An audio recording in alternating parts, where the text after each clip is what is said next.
I think one should be in no doubt about the debate which has just screened on ITV, that there was an elephant in the room, and that was Brexit. Not a word from either side. There was nothing from Rishi Sunak singing the praises and the rewards of Brexit. You know, Boris had said, "Get Brexit done."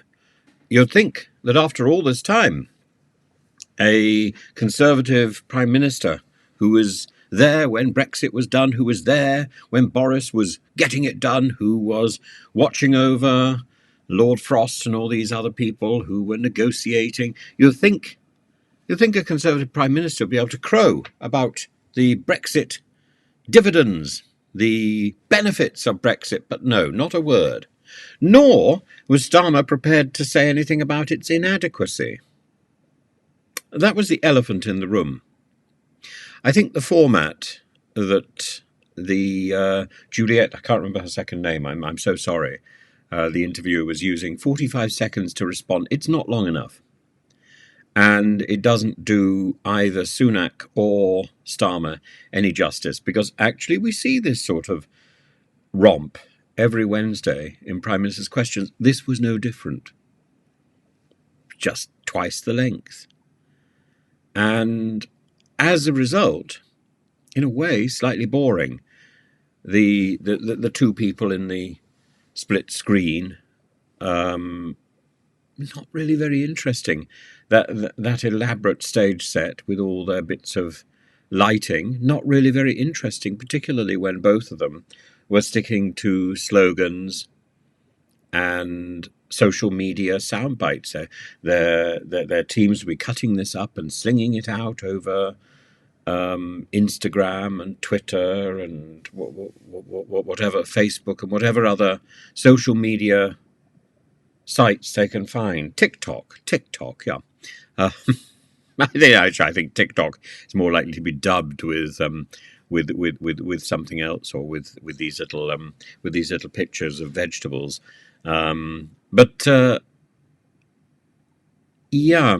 was. Starmer got out his point about 14 years. 14 years, what have you actually done? Sunak got out his point about taxes and what Starmer will do about it, how much they're going to cost. But Sunak talked over Starmer again and again. It was rude, and Starmer looked peeved, annoyed. He looked as if he was biting his tongue at certain points. Bring down the volume, says Juliet. Immigration. Again, it was all bitty, really. A clear defence of the ECHR. But national service pulled out just for the election. That was a good point. After 14 years, the Conservative Party should really be looking at its achievements in the past, not speaking permanently in the future tense. Everything is about the future, says Starmer, because you can't talk about the past. And you can't talk about your leaders, that huge number of prime ministers in such a short space of time, culminating in Liz Truss. Both of them are following a script, and the script isn't very good. And Sunak particularly, for a long time I felt he was following a script that he wasn't really comfortable with, and coming out Wednesday after Wednesday and delivering these slogans that he's learnt like a parrot. And like the Rwanda scheme, we know what he thinks about it. He doesn't like it. He talked about it when he was Chancellor of the Exchequer. It would be so good to have authenticity. But it's not what we're getting. What we're getting is two leaders who are saying what they think people want to hear rather than what they believe. And how can we really trust people who don't say what they believe? Because in a crunch moment, when they have to make a decision on our behalf, they're going to do what they think is best, not what we want to hear. And again, the format, it looked and felt like a game show with all the lights. But it's not a game show. It's the future of our country. If I had the option to produce this sort of program, I would have them sitting down in armchairs. I would have them relaxed, and I would have another hour. And I would probably sit them on a sofa, a little bit like armchairs or a sofa, a little bit like Graham Norton. And I would want to know that they were comfortable before we even started. I'd want to hear a little bit more about Starmer's education plans. I'd like to hear a little bit more about this national service stuff, rather than hear the same slogans spat out again and again while they're trying to wipe the floor with one another. They're not really.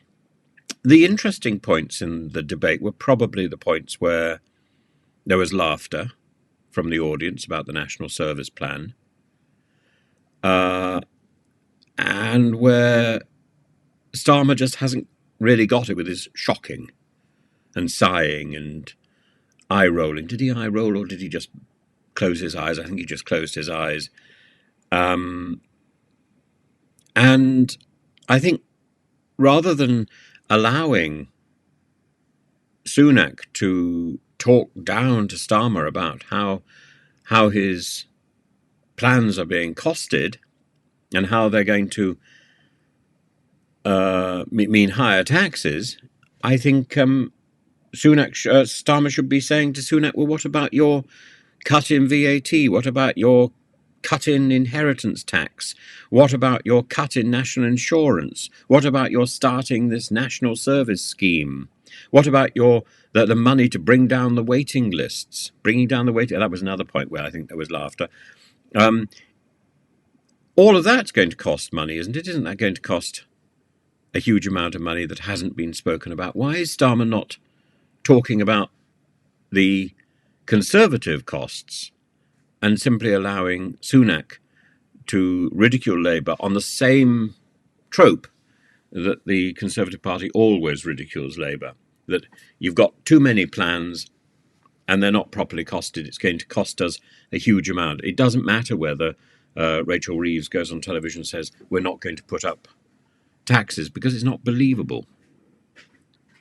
The only way to answer those questions is to spin them round and say, well, what about your proposals?